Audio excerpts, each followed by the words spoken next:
Obat alergi eh, bisa diberikan pada anak-anak yang menderita alergi udara dingin ya.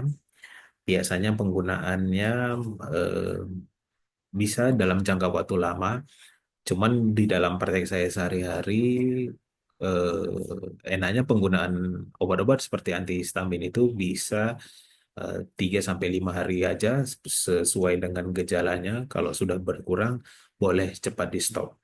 Tapi kalau untuk penggunaan rutin tidak dianjurkan.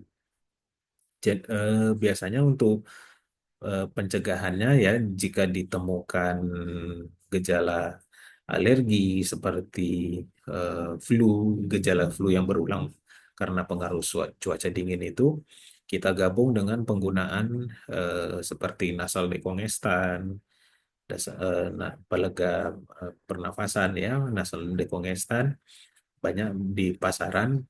Kemudian penggunaan itu bersama-sama dengan antihistamin tersebut.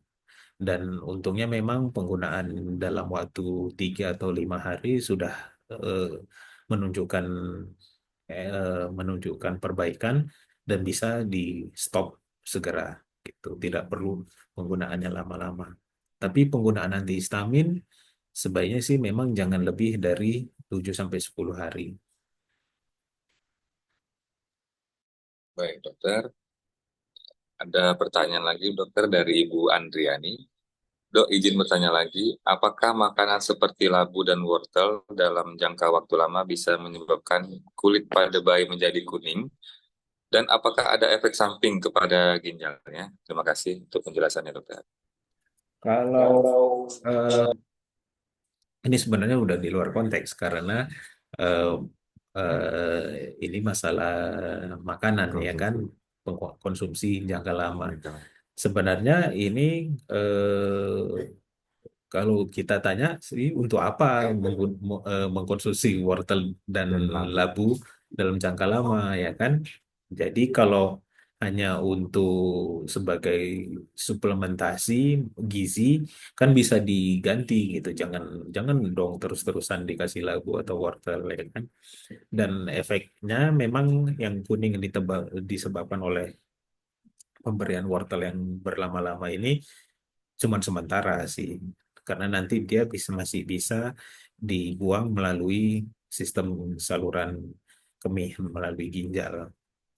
Jadi eh, sebenarnya nggak ada apa-apanya sih. Cuman mungkin agak lama akhirnya eh, kulitnya jadi normal kembali karena pemberian wortel dalam jangka lama.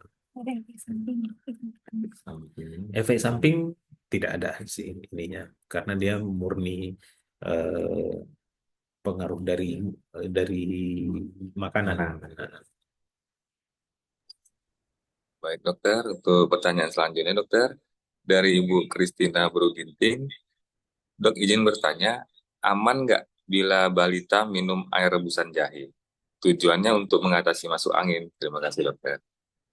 Ya, eh, penggunaan obat-obat tradisional ya sayangnya eh, kalau untuk sakit tertentu boleh saja diberikan ya kan. Cuman kadang-kadang, nah ini kesulitannya kita menggunakan obat-obat tradisional yang kita olah sendiri ya kan, karena kita tidak tahu takarannya berapa, efeknya berapa miligram bisa mengurangi gejala, keluhan ya kan. Jadi kalau untuk nah dalam hal ini adalah rebusan jahe untuk mengatasi masuk angin. Masuk angin ini yang juga definisi penyakit yang eh, terlalu besar gitu ya kan. Jadi kalau saya sih kalau rasanya kita tidak yakin untuk katanya mengatasi masuk angin, jangan diberikan ya. Ya Bu. Oke. Baik, dokter, untuk pertanyaan selanjutnya, dokter, dari Diklat RSUD Dr. RM Julham. Izin bertanya, dokter, kami dari bagian Diklat izin bertanya, anak saya muncul ruam kemerahan di bagian tangan dan kaki seperti biduran, dokter. Apakah ini berkaitan dengan udara dingin akibat hujan, dokter? Dan obat yang bisa diberikan apa ya, dokter? Terima kasih. Nah, ini hati-hati ya kalau ingin mengobatin sendiri tanpa ada advice langsung dari dokter, ya kan? Bisa saja sih sebenarnya kemerahan tersebut kalau memang gejalanya jelas, ada pengaruh udara dingin, ya kan? Kalau eh, muncul kayak kejadian seperti itu, kita memberikan obat-obat yang sifatnya antihistamin. Atau kalau memang sangat parah, bidurannya hampir seluruh tubuh bisa ditambahin dengan pemberian kortikosteroid jangka pendek. Jadi eh, obat yang bisa diberikan ya udah itu tadi obat-obat antihistamin dan kemudian diberikan kortikosteroid. Ya tergantung keparahannya sih ininya ke kemerahan atau bidurannya. Dan biasanya sih kalau kemerahan dan biduran itu kalau orang tuanya juga juga sudah mengetahui ini eh, gejala sama anaknya, dia nggak mungkin kejadiannya hanya baru satu satu kali ya. Biasanya mungkin sudah beberapa kali. Kalau muncul cuaca dingin, oh pasti akan muncul ruam seperti ini atau biduran. Gitu. Kalau untuk pencegahannya, ya usahakan jangan terpapar sama udara dingin. Mungkin anaknya pakai celana panjang, pakai jaket atau baju yang lumayan tebal supaya jangan terpapar dengan udara dingin. Oke. Ya. Obatnya, dokter, Oh ini yang lanjutan yang tadi ya. antihistamin, dokter. Ah. Oh enggak, yang Yang ini. tadi, dokter. Obat yang bisa diberikan. Iya, itu tadi Antihistamin tadi, dokter. antihistamin dan kortikosteroid. Kortikosteroid. Siap. Baik, dokter. Pertanyaan selanjutnya, dokter, dari Ica Palo. Berarti, dok, jika diarenya belum sampai sebulan, tapi sudah berhenti minum obat selama hampir 1 minggu, masih bisa dilanjutkan nggak konsumsi suplemen simbiotik?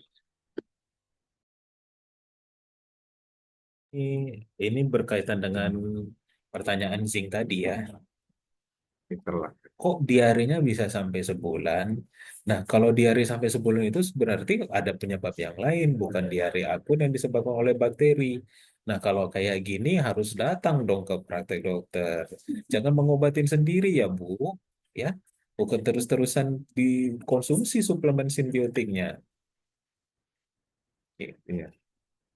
Baik, dokter. Terima kasih, dokter. Untuk pertanyaan selanjutnya dari Ibu atau Bapak awal yang baik. Dok, izin bertanya, ada katanya mandi hujan itu bagus buat anak-anak dan dewasa supaya imunnya bagus.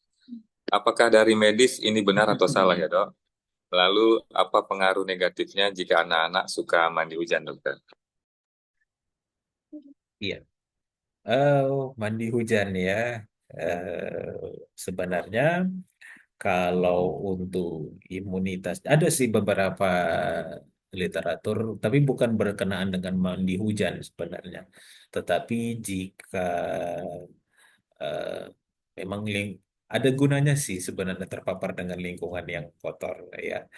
Sebenarnya kan kalau hujan-hujan itu senangnya anak-anak itu ya karena bisa bisa basah gitu badan ya kan.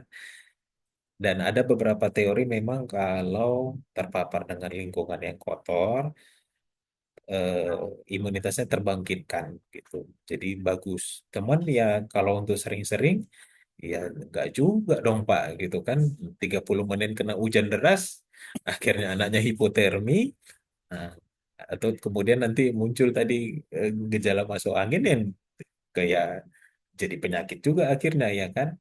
Kadang mungkin kalau nggak sengaja kena hujan hujan deras gitu, tapi memang bukan untuk mandi mandi basah-basahan dalam jangka waktu yang lama ya. Akhirnya muncul flu ya kan, jadi yang lain-lain gitu. Apa pengaruh negatifnya jika anak-anak suka mandi Ini hujan? hujan. Ya kita juga juga memperhatikan ya bahwa ada namanya hujan asam Pak sekarang ini ya. Jadi hujan asam ini hujan kita ini juga bukan udah lagi karena lingkungan yang bersih ya kan. Kalau udah sempat pencemaran itu balik masuk ke dalam sirkulasi air dan ini jadi nanti jadi masalah juga gitu. Ya kalau kalau nggak bisa dielakkan hujan deras ya nggak apa-apa. Cuman kalau untuk sengaja berlama-lama kena air hujan ya kalau bisa sih jangan.